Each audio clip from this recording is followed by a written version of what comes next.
Learn anything, anytime, anywhere education. Whichcollege.co.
Aromagees Botanica, a metaphysical store for mind, body, and spirit. Oils, herbs, candles, crystals, teas, handmade soaps, tarot cards, everything you need on your magical journey. Daily psychic and tarot readings, classes, witchcraft, pagan, and hoodoo supplies, most of it made in-house. Try our free dress your own candle station. From spiritual gifts to ritual supplies to religious books, we have the widest selection of metaphysical products in all of Tennessee since 1999. It is our goal to inspire everyone to explore their spirituality in their own way by offering information and products in a nurturing multicultural environment. Open 7 days a week. 223 Donaldson Pike, Nashville, Tennessee, or visit us online at aromagees.com.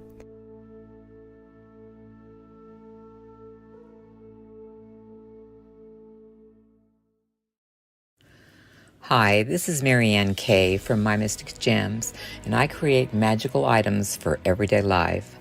My handcrafted items include wire-wrapped crystals and gemstones, beautiful bullets, which is part of my Peace project, steampunk jewelry and cosplay accessories, and retro and vintage items. I can do custom designs for birthdays, anniversaries, holidays, weddings, and costume affairs. Please visit my website at mymysticgems.com and also my Etsy website at mymysticgems.etsy.com. Hey folks, it is your boy, the Millennial Magician, coming to you with another episode of the Millennial Magician Archives.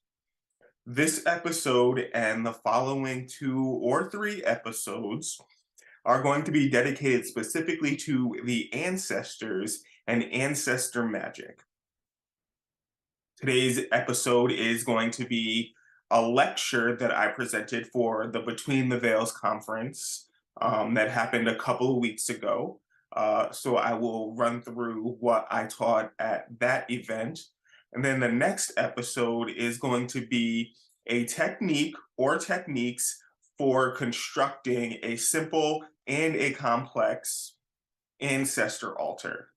And then following that, the episode will be about different kinds of magic and different types of healing and different things that can be done at the ancestor altar with the power and the help of the ancestors. So I hope you find these next couple of episodes helpful And as always, thank you for joining.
The title of the presentation that I did was called Magic at the Ancestor Altar. What we are going to go over today as a part of this workshop, or for this episode specifically, is some ancestor theology, which is really a theology is really just a way to organize some beliefs and help them make sense within the context of God or spirituality as something that can be organized and used to help us understand life. We'll talk about some classes of ancestors. I'll give some examples of ancestors. I'll talk about ways to feed the ancestors and things to think about when you are feeding them. I personally developed an individual, like individual to me ritual to elevate ancestors. I have gotten feedback from my spiritual ancestors and my familial ancestors that this way of working with them is absolutely beneficial. It's legit. And it's based off of the idea of a novena prayer. So it does take place over the course of 9 nights or 9 consecutive hours. And then I'll talk a little bit about the construction of ancestors, and I'll talk about some spells and workings, but I'm going to save the construction and the spells for following episodes. Boom, right into it. Ancestor or ancestral theologies. This is basically what we believe about ancestors, the purpose for honoring them, venerating them, and just the why behind why we do what we do. Point blank period, first thing to understand, first thing to reconcile when doing any kind of ancestral magic, when channeling ancestral energy or the energy that your family has.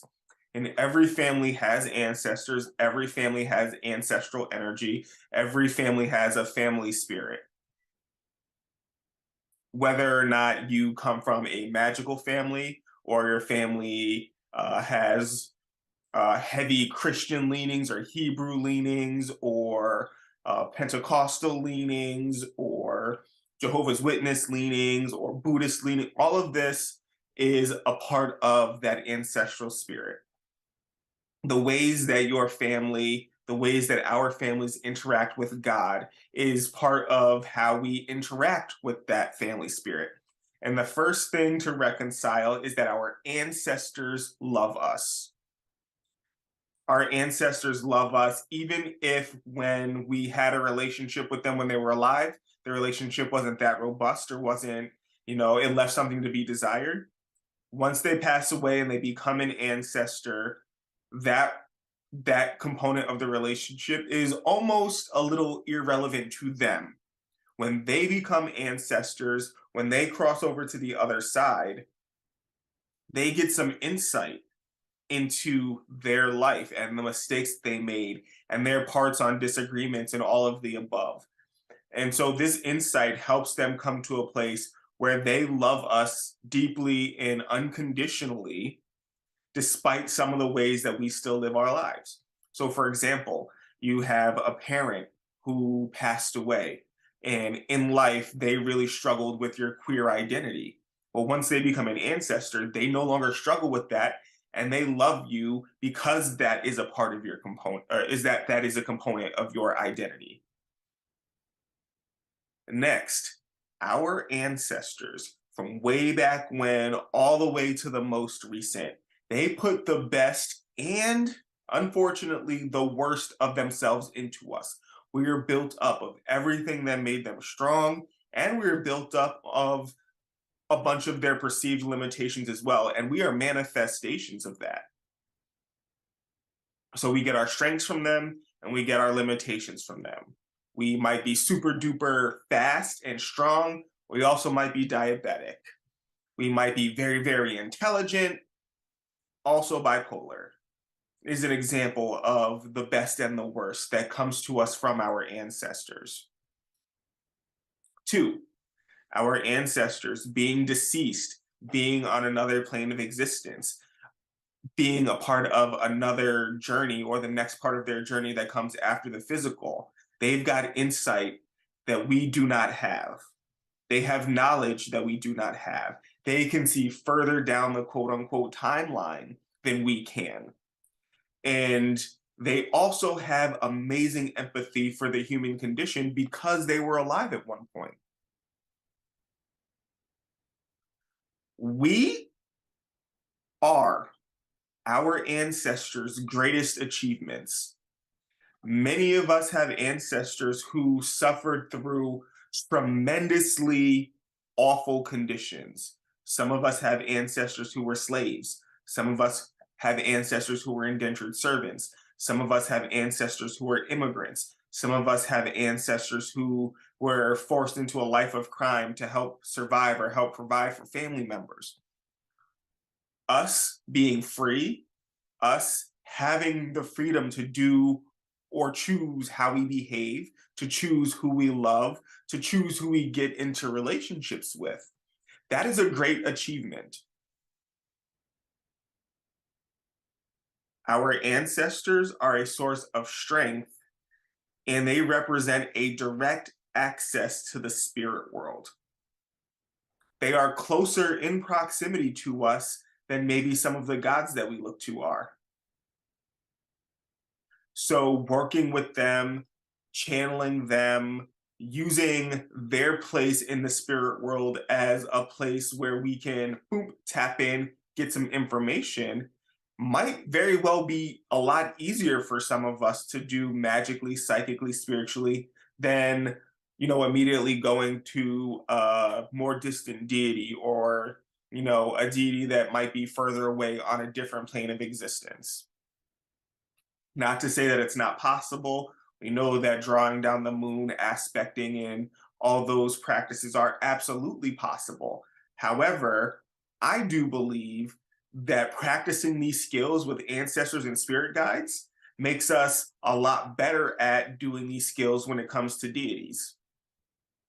You want to aspect Osiris very, very truthfully. You want to channel Isis very truthfully and to the best of your ability. With very little spiritual side effects. Perfect that skill by channeling your ancestors, by channeling great great grandma, great great grandpa, by channeling and working with spirit guides to help, with the energetic attunement needed to help you with that skill working with deity. And then 5, Our work with our ancestors is co-creational, meaning we do something, they do something. We add to the collaboration, they add to the collaboration. There's a future that we want to see, there's a future that they want to see. With their insight on their part of the veil and with our ability to manipulate in the physical world, we can amplify our strength and we can put some things into motion working together. So, collaboration, co creationally, teammates is what I mean when I say that the work that we do with them is co creational. If we support our ancestors spiritually from our side of the veil, they are better able to support us from their side of the veil.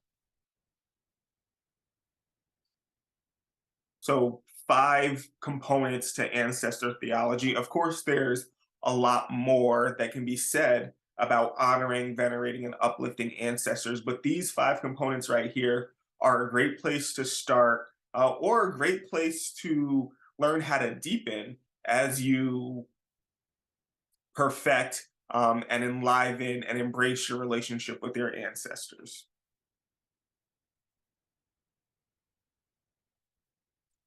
I recognize 5 classes of ancestors. The familial ancestors are the ones that we get our genetic makeup from. These are the ones that have the similar chromosomal makeup. Our familial ancestors are our biological grandmothers and grandfathers, our mothers, our fathers, our aunties, our uncles, our cousins, our sisters, our brothers. And when we pass away, the people who are biologically in those roles as well.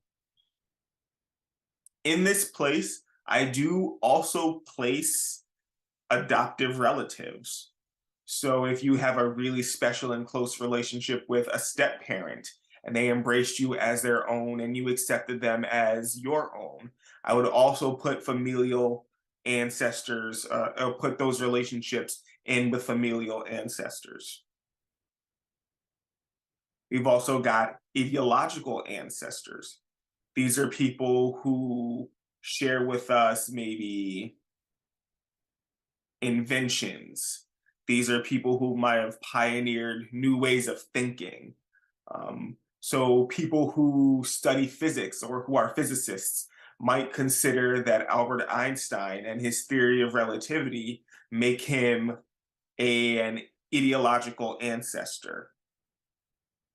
If you are someone who is a feminist, maybe Susan B. Anthony or Elizabeth Cady Stanton might be ideological ancestors. If you are someone who is about emancipation, then maybe Frederick Douglass might be your ideological ancestor. These are people who pass on ideas and inventions. So let's see, the Model T, first car, Henry T. Ford, ideological ancestor. Alexander Graham Bell, telephone, ideological ancestor who paved the way for us to eventually have the cell phone. Next class of ancestor, we got relational. This is an example of a relational ancestor, or the benefits of relational ancestors is if you get some kind of benefit due to a relationship. So if you got a grandpa who was a Freemason and your family got a bunch of advantages based on that, the people that maybe your grandfather introduced you to might be relational ancestors. If you are a part of a sorority or a fraternity and you are considered a legacy, then that is an example of how relational ancestors work or come about. If you are a part of a particular profession, and that profession affords you advantages, maybe a type of status or what have you, the relationship between you and maybe the head of that profession, or like the big wigs in that profession, the people that present at conferences for a particular profession. Once they pass away, you continue to talk about their achievements or what they gave to the field. Those would be examples of relational ancestors. And of course, there's some crossover here between ideological and relational here. So Sigmund Freud and Carl Jung and Albert Ellis and B.F. Skinner could be both ideological ancestors to the field of psychology, as well as relational ancestors if they were also a part of the psychiatric organization Psychi. Environmental ancestors are ancestors who pass on knowledge and appreciation related to the world around us, the physical world. Ancestors who teach us how to irrigate, ancestors who gave us the knowledge to build a great arch, the ancestor who gave us the peanut, the ancestor who helped us understand or recognize that willow bark contains some pain relief substance in it, and how to harvest that while also maintaining the environment, would be an environmental ancestor. Not every ancestor becomes super famous or well known, and not every ancestor takes on the role or the idea or the status of an elevated ancestor. An elevated ancestor is an ancestor who, through their achievements in life and their ongoing participation with the physical world after death, receive a status of being elevated. An elevated ancestor is venerated across regions. So an elevated ancestor is likely to be known on the east coast of the United States and the west coast of the United States. Che Guevara might be an example of an elevated ancestor. And so I do have some examples of elevated ancestors, but just know that an elevated ancestor, like, they do have a family, they likely have descendants, they likely were driven by their ideas, they likely had relationships that were beneficial, and they likely had a relationship with the environment. However, the things that brought them elevation is they got famous, they got super duper well known. And they got celebrated for those achievements, and those achievements had a a ripple effect across time, across history. So when I talk to you about, or when I show you these elevated ancestors next, you'll understand exactly what I'm talking about when I say, oh, like, they are known across region and their influence had a ripple effect throughout history. So of course, Mama Moses, aka Harriet Tubman, is an example of an elevated ancestor. Malcolm X, also an example of an elevated ancestor. You might also argue that depending on what organization you're a part of, Malcolm X might also be an ideological ancestor or a relational ancestor. Harriet Tubman, being an abolitionist, might be an ideological ancestor or a relational ancestor if you consider yourself an abolitionist. However, their names are said multiple times. There are works that are done to celebrate their legacy, to spread the word about them. And we can recognize the role that they played in history. So, examples of elevated ancestors. Toni Morrison, phenomenal author, might be an example of an ideological ancestor. Left us several works that we can look at again and again and again, published, taught lectures and workshops. Also might be elevated, venerated by people who are authors, people who write stories or books from a historical context or from a very specific perspective. Many people know who Toni Morrison is. Movies were made off of some of her works. So if you've ever read the book Beloved, you know that that is also a movie that's got Oprah Winfrey, Danny Glover, and I want to say Tandy Newton in it. George Washington Carver, famous for giving us the peanut, elevated ancestor, also environmental ancestor.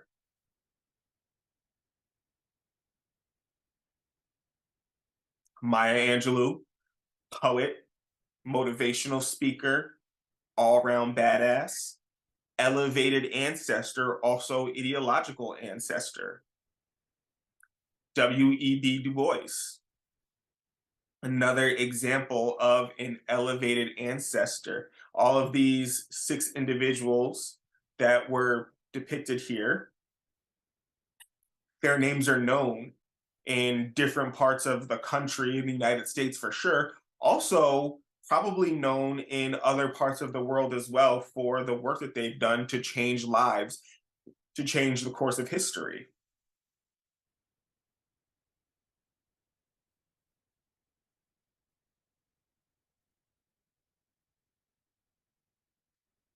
When it comes to feeding the ancestors, consistency is key. So, one of the first pieces of advice that I do give is feed the ancestors weekly. Pick a day of the week that is your day to work with them. And on this day, you celebrate every aspect of your day with them. You give them fresh water in the morning, you give them some coffee in the morning.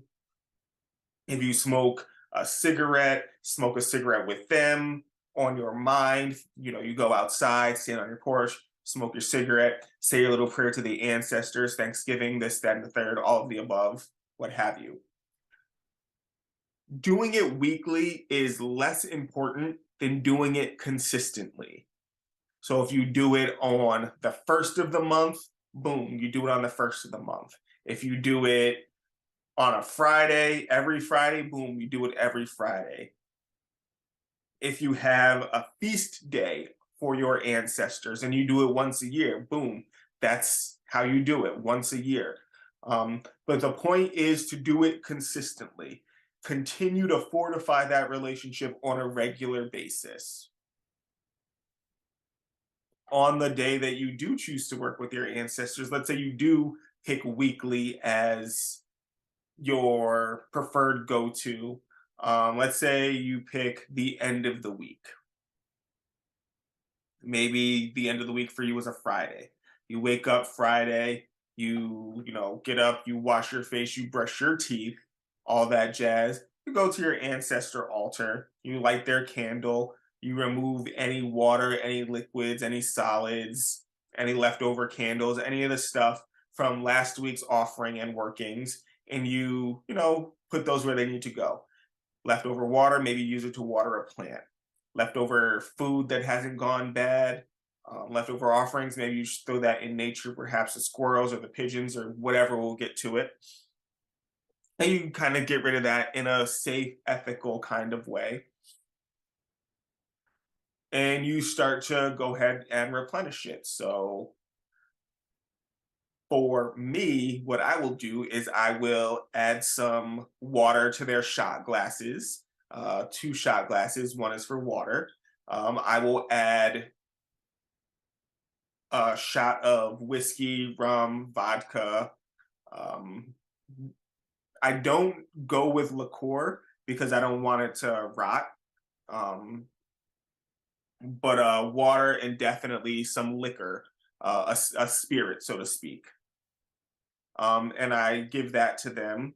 I do also have some cologne that I think is great that me and my ancestors agree is a great offering. So that'll get sprayed at the altar as well.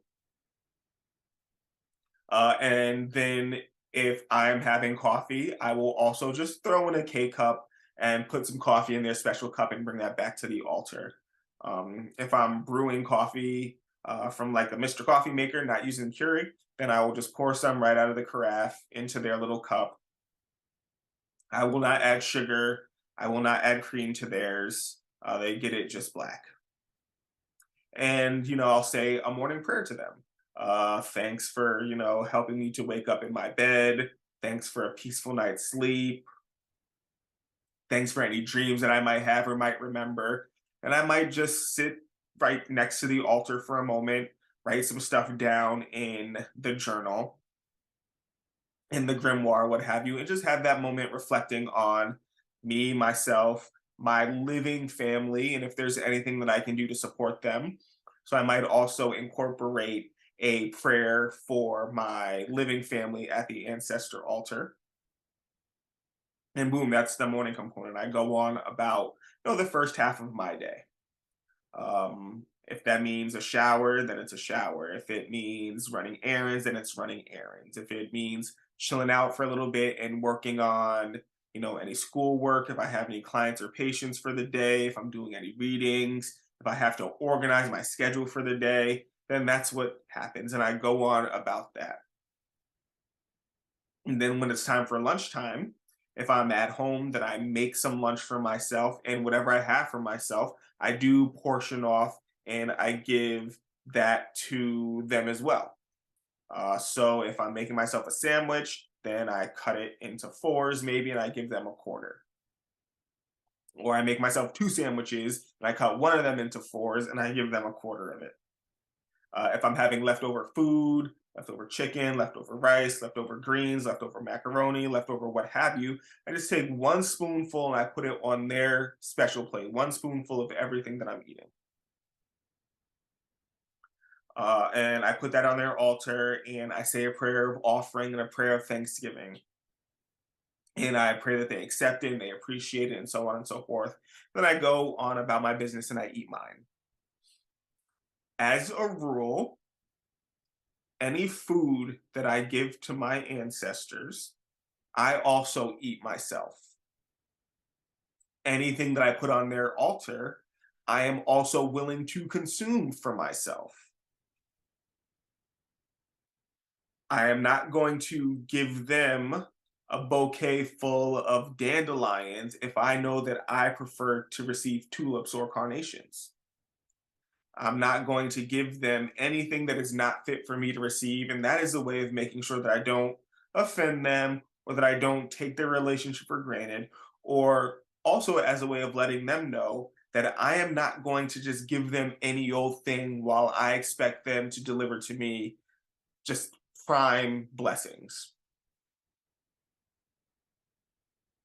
At the end of the day, I will go back to the altar, and if I'm drinking at the time, I will take a shot as a way of sharing a shot with them as well. If I am not drinking at the time, then I will give them another shot. And usually, if I'm not drinking, they know about it, and it's an agreement that I have with them. If I'm fasting from that, uh, I will light some incense for them. I'll light another candle, and I'll say another Thanksgiving prayer. Maybe at the end of the day, also, I will flip over some tarot cards or I'll throw some runes and just kind of give myself a reading for the week. If any of my family members have asked for any advice or insight over the course of the week, then I will use Ancestor Day to complete that reading as well.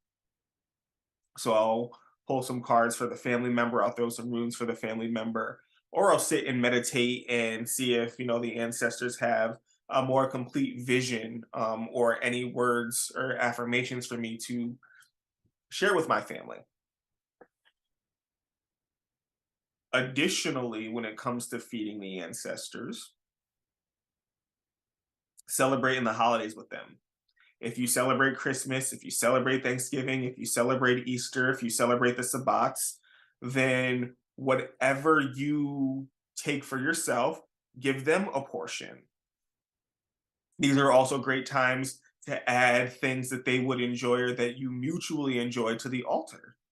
So some pretty crystals, if you know the death day and the birthday of your ancestors, then maybe a stone that's their birthstone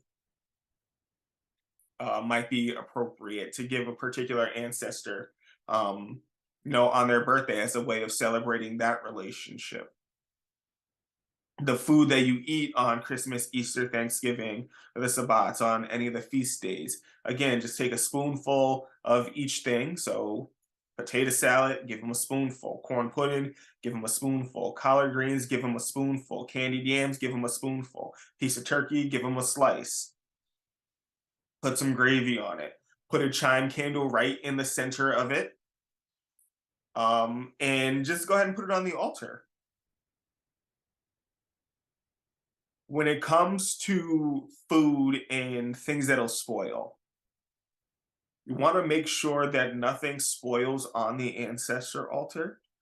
You want to make sure that you put the stuff on there and you get it off there, so that it doesn't rot, so that it won't attract any bugs, so that it won't attract any mold. If you put something on the ancestor altar, you go back the next day and it's already rotted, molded, and bugs are on it, you can take that as a sign that your ancestors didn't appreciate or accept the offering. And the more you engage in this practice, the more you'll start to recognize, like, yeah, the ancestors will definitely just leave some shit there, and like you will have to clean it up. Like they will be like, oh no, like baby, that's not for us. Like, what are you thinking? And one of the ways that you can make sure that things don't rot on the ancestor altar is that you can also give dried things that won't rot. You can give them some oats, you can give them some grits, you can give them some cornmeal, you can give them some dried beans, you can give them some dried rice, as a way of also making sure that you're giving them something energetically that you enjoy, that they enjoy, but the risk of it rotting is way less. Again, if you go back and your dried stuff is got bugs all over it, got ants crawling out of it or whatever, then you know that they didn't appreciate it, and you get it off the altar immediately. You clean out the vessels, you reconsecrate the vessels, and you try again. Also, keep in mind that you can consult the ancestors about what they would like as offerings. You can get you a little pendulum out, calibrate your pendulum. If it swings a certain way, that means yes. If it swings a certain way, that means no. If it swings a certain way, that means maybe, depends on the occasion. Calibrate your pendulum, and then you ask them, will you accept candles? Will you accept incense? Will you accept water? Will you accept food? If you are going to accept food, will you accept store-bought food, or does the food always have to be cooked at home? Will you accept food that had a cellophane or plastic wrapping around it? If you are accepting food, do I have to take a bite of it at the altar? These are all things that you can ask your ancestors, and get the meaning, get the response through your pendulum. You can go through the same process with your yes no coin if you've got one of those. So definitely do some communication with your ancestors regarding the types of offerings. Make sure stuff's not rotting on there, and make sure the stuff that you give them is stuff that you would be willing to receive as well.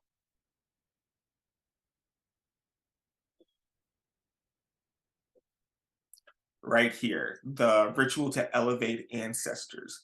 This is written by me. I got inspiration from a bunch of different sources, and then, of course, I also did some work with my ancestors to help develop this ritual. If you want to try it out, you're free to try it out. I'm giving it to you freely. Ask your ancestors if they want, a novena ritual to help elevate and empower them. And if they're like, yeah, go ahead and ask them what are, some of the 9 things that they would like as offerings, or what are some of the 9 things that they would find most useful on their side of the veil. But basically, for this, what you will need are candles. So you'll either need one candle that will burn for the entirety of the ritual. So for about 30 minutes, over the course of 9 different incarnations of the ritual, so to speak. So, like a novena ritual is a ritual that is done either over the course of 9 days or over the course of 9 hours, and you start it, on the hour every hour. And you want the candle to burn while you're doing the work, and the work can take, from a few minutes to a half hour. So obviously, this elevation ritual is a devotion as well. So it will definitely take some time. So even if doing each thing only takes a half hour, you're going to have to do it 9 times. So you'll need some candles, either one candle that will burn, and you put it out like at the conclusion of each component of the novena. Or you can use 9 chimes or 9 tea lights and let each of those burn out. You'll also need some images of the deceased. If you are just building a singular ancestor altar, maybe you think it might be helpful to have images of many ancestors. So if you got a grandma, a grandpa, an older sister, a mom, a dad, some aunties, uncles, or what have you, some cousins who have gone on before, and that altar is dedicated to the entire ancestral spirit, you get plenty of uh, pictures, multiple pictures of these people. If you have an ancestor altar that's already up and running and someone new passes away, then for this ritual, you'll get a picture of them and you'll exalt it by maybe bringing it forward. And you address the ritual just specifically to the one who has passed away.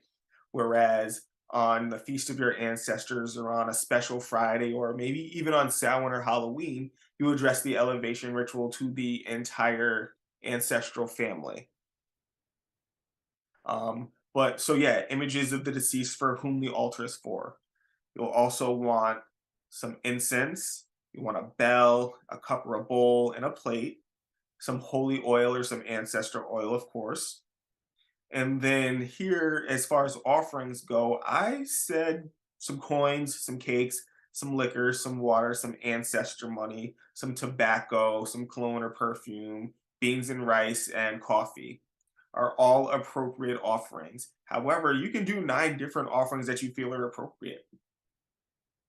If you want to offer them a special athame, a special sword, or something that you're only going to be using for the ancestors or only going to be using with them, then that might be an example of something that you might offer to them.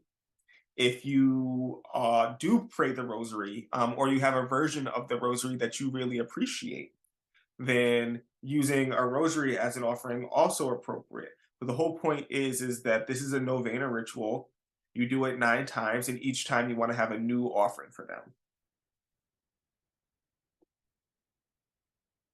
As far as this template goes, you start off every part of the novena. So every time you approach the altar from hour 1 all the way to hour 9, you always do what are called some main prayers. Do your main prayer to your God and your goddess. If you're familiar with the Catholic Rosary, you might recognize this as the Our Father. You might recognize the Hail Mary. You might recognize the Apostles' Creed as something that always happens when you do a rosary. But for this particular ritual, like I am a witch, I am not a Catholic. I address this prayer to my patron deities. And these are the patron deities who preside over the dead or death. So this might be the Gede, this might be Hades and Persephone, Saint Martin de Porres, and Maman Brigitte or Saint Bridget. This might be Nephthys and Nuvis. This might be Isis and Osiris. But either way, you address a main prayer to the goddess and the god who preside over the dead, the cycles of life, death, and rebirth. Ask for strength, ask for blessings, offer them some water and some incense as a way of pulling them into the work as well. So you're gaining the attention of these upper gods and upper beings through prayer and through offering, so that they may also help to empower and uplift your ancestors. Then you offer a main prayer to what I refer to as the resolved ancestors. These are the ancestors that have already participated in some elevation kind of work. These are ancestors who have begun to appear in the dreams of you and your other living family members as ways of letting you know that they're looking out for you. Um, ask them to join you in the work as well. Ask them to come and get they kin. Um, as you lift your ancestors up, ask them to reach out and pull your ancestors closer to the light of deliverance, of evolution, and resolution. A resolved ancestor is an ancestor who has done work on their side of the veil to shed those beliefs that they had while they were living. So if an ancestor had some homophobia, and that ancestor is now working with you as a queer to help you gain opportunities to be successful, helping you in your relationships. I mean, like, wow, I never thought that like this ancestor would be working with me because they were just such a staunch homophobe when they were alive. That ancestor is showing you signs that they are resolved. And then after that, there's the main prayer to the ancestors in general that are going to be elevated, the ones that you are praying for.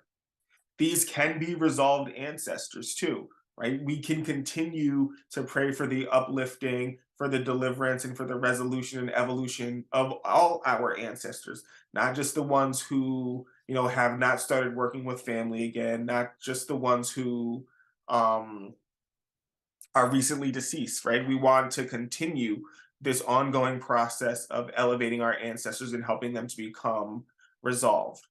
But this main prayer to the ancestors that you are praying for, announce what you are praying for. I'm praying for the deliverance and the lifting up of Hattie Mae Pierce. That's Big Mama. So if any of you ever seen Big Mama's house, like it's not like actually a person that I know of. Um, I'm praying for Uncle Mac. I'm praying for Lady Peters, who might be, a member of your church or your circle or your coven, a relational ancestor. I'm praying that they are uplifted closer to the light of divinity. I'm praying that their heart is lighter than the feather of Ma'at. I am praying that they find their way into the sweet fields and that they find the summer lands comforting.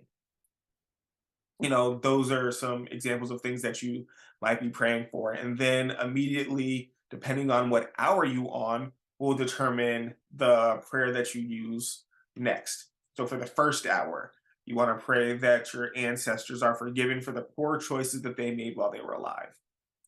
You praying for your husband who had a temper and was a hitter. Praying for that, that they're forgiven for that. The goddess forgives them for that. That the God forgives him for that. Um, and that the karma that was generated by these poor behaviors and poor choices gets resolved. And right away, with this first prayer, we start to see how elevating our ancestors also has an impact on us as well, because it takes some strength, it takes some faith, it takes some devotion to pray that people who were perhaps wrong to us, or who hurt us, um, get some forgiveness for some of the stuff that they put us through. Then you say your prayers, you say your main prayer, you say your first hour prayer. Maybe you have a chant that you have that is meant to further uplift them, that raises energy, and you direct that energy into the candle. The candle is lit, and you light that, and you make the first offering. Maybe it's coins, maybe it's water, but you make the first offering. You stare at the candle a little bit, you visualize your ancestor rising up and some of the chains that bind them, some of the things that kind of keep them tethered, or some of the karma that's unresolved. You maybe visualize that falling away. Maybe you visualize, a hand coming out of the clouds and pulling your ancestor up just a little bit, freeing them just a little bit, bringing them closer to a light that represents, an entire pantheon of gods that interacts with humans. Maybe they're going to a special place that, the ancestors are, at, where they're learning and growing and, reviewing their lives or what have you. You blow out the candle, you walk away from the altar, or if you're using a chime or a tea light candle, you let that one burn out, you let the incense go out naturally, and then you come back at the start of the second hour. And then you again say your main prayer to the God and Goddess. You say your main prayer to your resolved ancestors. You say your main prayer to the answers that you're praying for. And then you immediately move into your second hour prayer. May they be uplifted closer to the light of divinity, where they may dwell in peace, where they dwell in majesty, where they receive the divine blessings that they are entitled to. May they dwell in enlightenment. And again, you visualize the energy that you are raising for them, lifting them up from the physical plane, up through the planes of existence. And then you see your resolved ancestors or the hands of deities reaching down to pull them up even more. The shackles that are holding them back or that are keeping them unresolved are still falling away. You make your second offering. You do your chants, raise some more energy, push it into the candle that you have now lit for the second hour. Uh, or you have relit in the case of like a long burning novena candle. And then, once that part of the work is done for the second hour, boom, you blow out the candle or you let it burn down if it's a chime or a tea light. And you walk away and you go do something for the remaining time. Then, third hour approaches. You approach your altar, you ring your bell, you say your main prayer to the God and Goddess, you say your main prayer to the resolved ancestors, you address the ancestor that you're working with in particular, and you do your third hour prayer. May they be remembered for their hard work. If you remember any of their hard work, you say these things. You do your chants, you make your offerings, and if you're going to leave your candles lit, perhaps at this point now you have 3 very pretty candles lit, like maybe all the tea lights haven't gone out yet, maybe all the chimes haven't burned out yet, and it looks real pretty, and you starting to vibe with it. You walk away as long as it's safe to do so, or you put out your long burning novena candle. You let your incense go out on their own or what have you. Um, if the one from the first hour is still going, that's fine. If the one from the second hour is still going, that's fine. But either way, you leave the incense alone, you let it do what it's going to do. You walk away and you come back now for your fourth hour prayer. Again, you do your main prayer to the God and Goddess, you do your main prayer to your resolved ancestors, and you do the main prayer addressing the ancestor or the ancestors that you're working with. Ring your bell, make your offerings of whatever. Maybe it's cake, maybe it's a shot, maybe it's maybe it's a bundle of herbs that smell real pretty, and you burn those in your cauldron as the offering. And again, may they be forgiven for their poor choices they made while alive. And again, visualize that the energy that you raise from this act is lifting them up. They've got the hands from the resolved ancestors and the God and Goddess lifting them up, and they are being elevated. And you follow this pattern all the way through the ninth hour, making sure that, as you approach the altar, you're saying your main prayers, you're ringing your bell, you are saying the prayer appropriate for the hour. So forgiveness, uplifted, remembered. Forgiveness, uplifted, remembered. You say each prayer 3 times, right? 3 times 3 is 9. So you say each one is going to be said. Boom, there's the pattern right there. May they be remembered for their hard work is the last one that you do. Then after that, you let any candles that are remaining, like if, maybe candle 1, 2, and 3 have gone out by the time the ninth hour have got here. Maybe 4 and 5 have also gone out by the time hour 9 has got here. But maybe 6, 7, and 8 are still going. Let them all burn out. Let go of the incense. Let them finish doing what they're doing. You've made all 9 of your offerings. Once you were done, you just go ahead and you take the main picture that you were doing, that you were using to help you connect with them, and you put that on the wall, maybe next to the other ancestors. You place it back where maybe all the other ancestors' pictures are. You say a closing prayer. And for this work right here, you don't ask for anything. You're not asking for any blessings at this time. This is just you working for them. And you can do this whenever someone new passes away, as a way of getting them in closer contact with the ancestors who have gone before. You can do it on Halloween. You can do this maybe 3 times a year, 4 times a year, once every couple of months, as a way of making sure that your ancestors are continually elevated and uplifted, and that they are continually strong enough to do what you are asking them to do. So hopefully you like this and you recognize the power of this ritual to impact your ancestors' position, as well as your relationship to them and your family. And when we convene for the next episode of the Millennial Magician Archive, I will have some things out to show you for consideration when you are constructing your ancestor altar. Until next time, may you blessed be.